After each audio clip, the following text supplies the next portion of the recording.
How many hours do you spend a week for reporting on Amazon PPC? If you're spending less than 5 to 10 hours a week creating reports, then let's be honest, you're probably making bad reports. Quality Amazon reporting takes time. Unless if you do what we're about to show you, which is how to build beautiful and robust reporting dashboards within just minutes.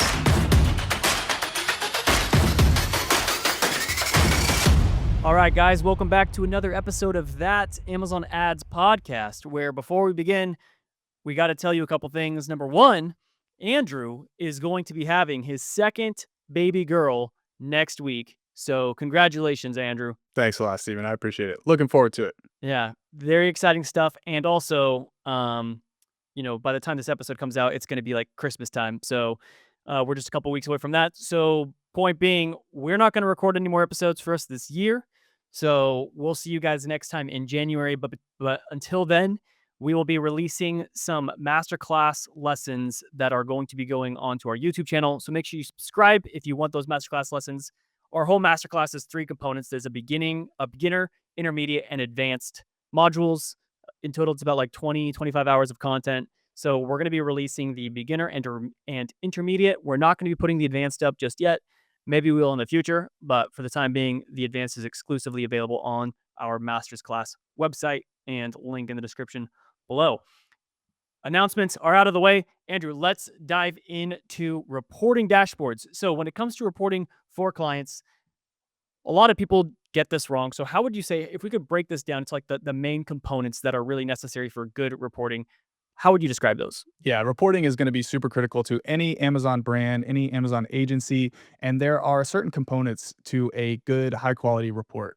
We've broken it down into 3 main components, main areas that you need to make sure this report includes.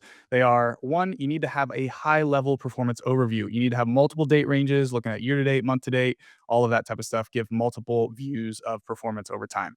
You also need to look at the product level, be able to drill into individual product performance and show that. And then you also need to drill into the strategy level, being able to show how your ad spend, how your performance is tracking across brand and non-brand, ranking campaigns, any key events and things like that. Yep. And the advertising console within Amazon is unfortunately pretty weak.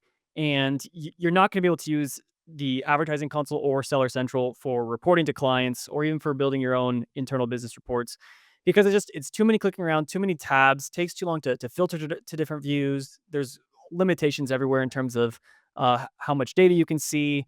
And lots of times you have to like aggregate stuff. You have to combine the ad sales and the organic sales. You want to see the product view. So the ad console is not going to work. So typically what we end up doing is spending just hours and hours pulling all these different reports from Amazon and then building these dashboards in things like, Excel is pretty common, Excel sheets. But Andrew, you've also done a lot of work with Looker Studio. What was your experience with Looker? Yeah, people use Excel, people use Looker Studio. Amazon even came out with their own internal, like custom dashboarding tool within Seller Central. But like you were saying, everything's really compartmentalized and segmented out. So you can either do like total sales reporting inside of the Seller Central console and build a report around that, or you can have your ad performance data living in the ad console, but there's no way to really unify it. And so the way you do that is by these external tools, Looker Studio, Excel, are 2 of the main ones. I would say Looker Studio is more on the advanced side, depending on how you set it up. Most agencies that I've seen are still kind of using Excel, but they have some sort of automation or something that's helping kind of craft and build those reports a little bit more efficiently. But ultimately, it's still taking a ton of time. I mean, I remember when we were working at that agency together and we would do weekly reporting, and it would take days for every aspect of that weekly report to get put together by multiple team members, multiple departments, all of that type of stuff, all contributing. And it's taking so many man hours to actually piece together this manual report in a PowerPoint, in Excel, in Looker Studio, even at times. So there's a lot of bottlenecks in utilizing those different solutions, but it's what people use. If only there were something that could be connected to the Amazon API, pull in all your reports for all search terms, all keywords, all campaigns, organic data, PPC data, and then just have like Looker Studio but being way easier and way faster to use than Google Sheets and Google Sheets, Excel, Looker Studio, and just make better dashboards in faster time that are more user friendly. Man, if that existed, Only. And then, like, if you could white label it, put your own logo, your own colors, and share it with your clients, and they didn't even know it was coming from some other software. They just thought you created this really cool, beautifully branded, super customized dashboard. If only something like that exists. So let's go into a screen share here, Andrew. What are we looking at? Oh, that's exactly what we just described. It exists. It exists right inside AdLabs. If you hadn't heard, we recently launched our custom dashboarding feature. Following us on LinkedIn or anywhere else, you probably already heard it. But today, we really wanted to unveil it and show just the true power and capability that this report or this solution is providing to brands, agencies, ourselves. Even are utilizing this in a lot of ways. So, yeah, Yep. excited to bring this So forward. yeah, this first or this report that we're looking at here, this is an actual report that Andrew is using for client reporting calls.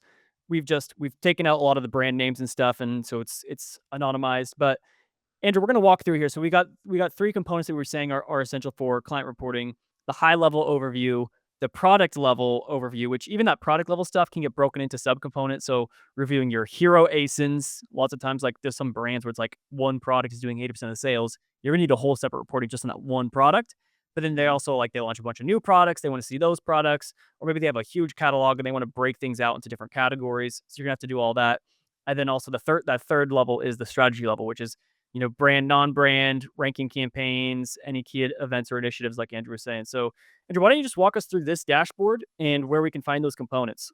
Yeah, perfect. So starting from a high level, looking at multiple date ranges was kind of number one. So in this first section of the report, I have a historical performance view, basically pulling all the data that we have going back inside AdLabs ever since we connected, showing a quarterly view.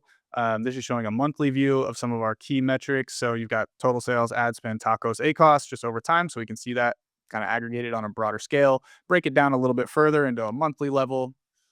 I'm just gonna point out one thing real quick here. The ad spend looks like it's more than the total sales because the y axes are different. We're gonna fix that. All right. So just if anyone's wondering that on the call or on the watching right now, so we're gonna fix that. Should be going out in next week. Keep going. Yeah, so we just kinda get a little bit more granular with this. This is really the only reason I put this in there is because the CEO was really intrigued to see this historical view of their performance of how things have trended over the last couple of years. Right. So I threw that together just so we could show big picture how things have trended this year and a couple different views for that. And then this just makes for a nice reference point if ever the big picture comes into conversation on a reporting call and I need to kind of reference like, oh, well, actually around this time last year, we were, were pacing better or whatever, like using this Mm-hmm. historical data to reference and inform, conversations happening on calls. Yeah. And then from here, I mean, I just break it down into an ad only view. So what we were looking at before was inclusive of total sales, total A costs, all that. And this is just looking at ad performance data. So slightly different view there. And then here's our year-to-date performance overview, which is, once again, so this is a good dashboard for sending out to, the clients so that they can just have a home base that they can always review how everything's going. And then year-to-date's also really good because we're always trying to see how are we doing this year? How does that compare to last year? So, yeah, anything Yeah, and to call I've out here? incorporated some other charts and widgets and things like that into this report. Like up there, you have your scorecards, which are, showing the totals for the year of all those core metrics and showing the year over year comparison. We've got the monthly trend, so we can see how things are trending throughout the year.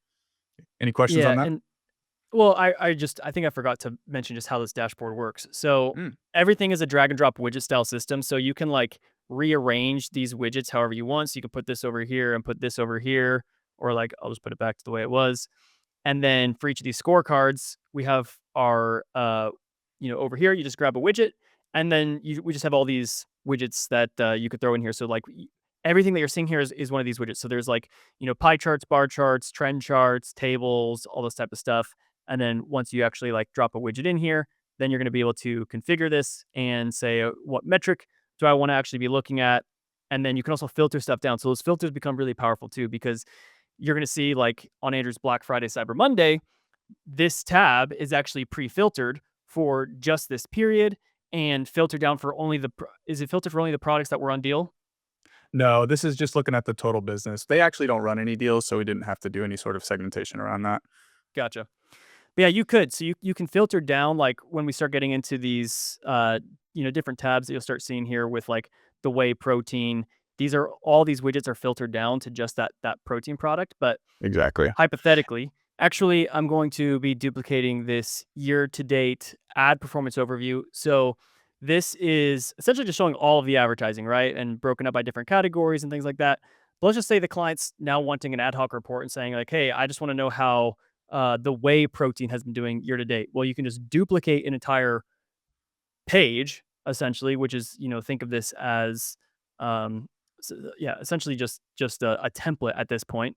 And then you can control the filters for everything within here. So then if you've tagged your campaigns and you have your way campaigns, you can filter everything down. So now this is specifically showing just for these way campaigns how they've been doing year to date. So just super easy to really quickly report on virtually anything that you could imagine.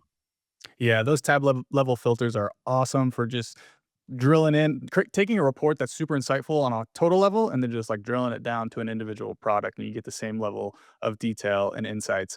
And you'll notice, like on all those widgets, you can do that on any of them. You can see the little orange calendar sign. I've basically just overridden the date range that's actually set in the top there, so you can kind of customize whatever you want the chart or the widget to show, regardless of whatever date range is selected. So you might have pages that are reflective of what's actually in the date range selection. Maybe it's like you just kind of a regular report that you're using to keep tabs on performance, but then you have others that are looking at very specific things that are just geared towards certain date ranges. So yeah, there's a lot of different use cases for those tab filters and being able to drill down into products. But I'd love to show the year to date product category performance. So I've basically taken that same concept of honing in on individual products and showing aggregate trends over time and broken it and basically put it in just one sheet. So you can see here, I've got the title of what the product is. We've got month to date performance versus last month versus last year. We've got the year to date trend, and then we've got the year to date total KPIs. So total sales, all that type of stuff versus last year. So you get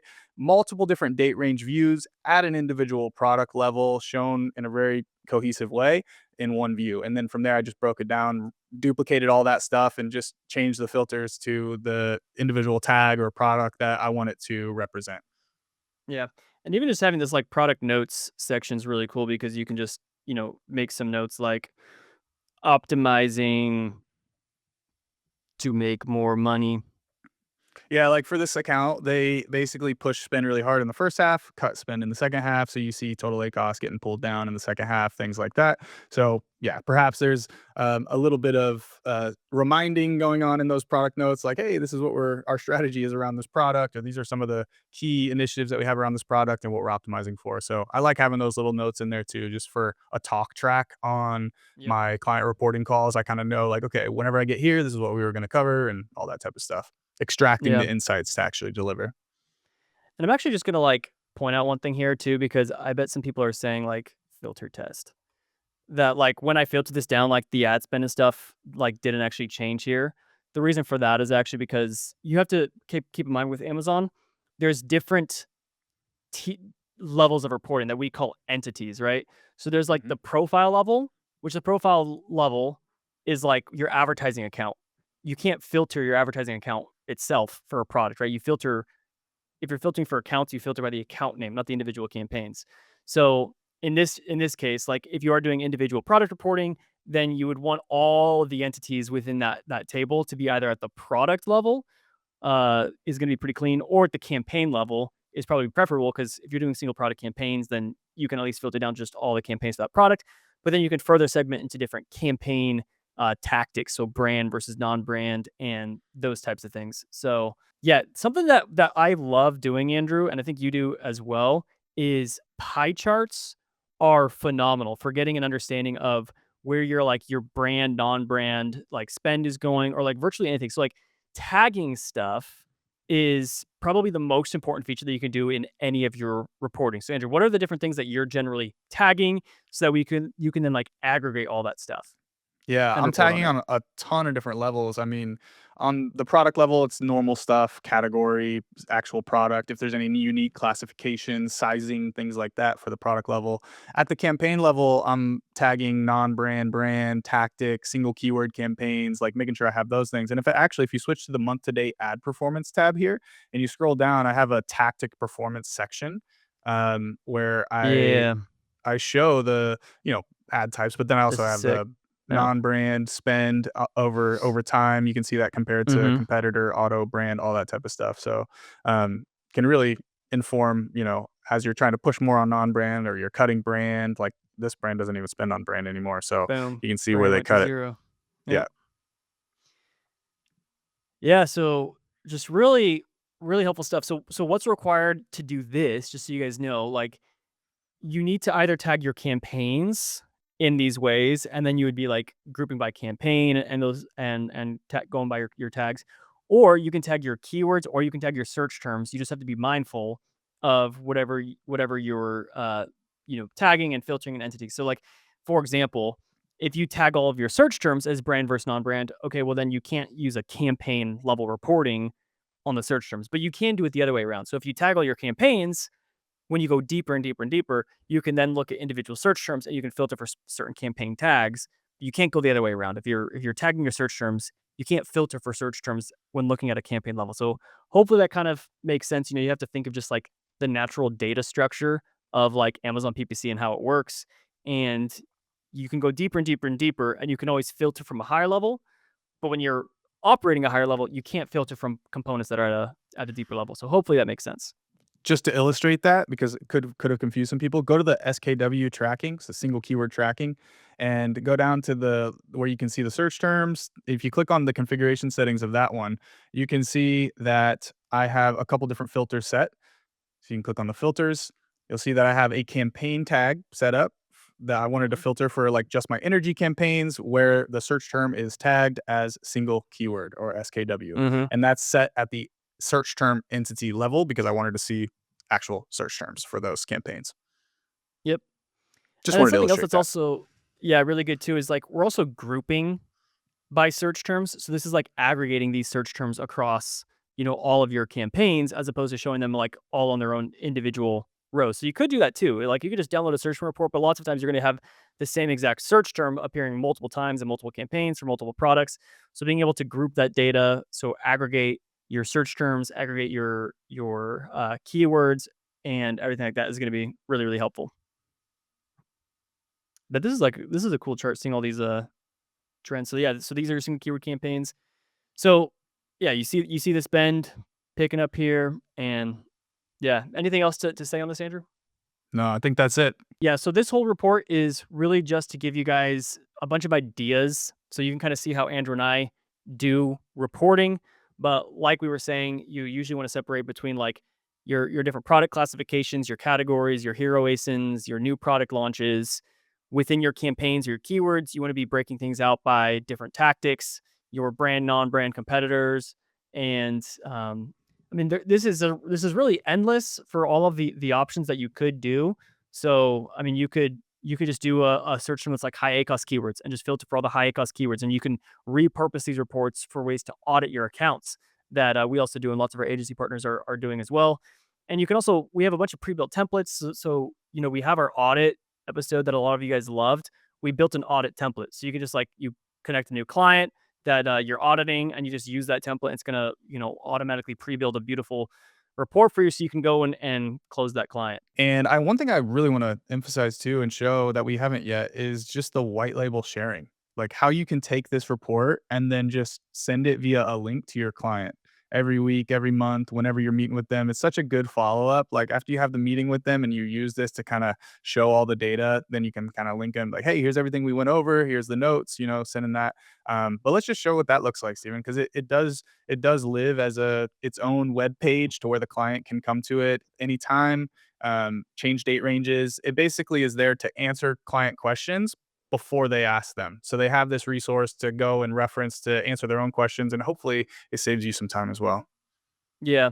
So the white labels you'll see here, there's white label sharing settings, which is going to allow you to control the logos, the colors, and even change the domain. So you can completely remove this whole AdLab section and use your own complete custom domain, and then you'll link that out to the client. So when you send it to the client, this is ultimately what they're going to see.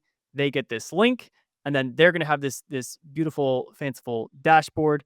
They can also come in and change the colors. So it looks like Andrew's using. Are these your Nebula PPC colors, Andrew? No, they're not. They're just some things I thought looked decent together, but Okay. Yeah, now the client can come through here and have all these tabs that you built for them. This logo would obviously be replaced with your logo once you add it in there. But the reason why this is so powerful and also so important is because at the end of the day, you want the client to be so dependent on this dashboard that they cannot fire you because they will not be able to run their business without you. Because this dashboard answers all of their strategic business questions before they even ask them. So the whole purpose of why reporting is so powerful, is so important for agencies, is because you want to make yourself sticky to the client.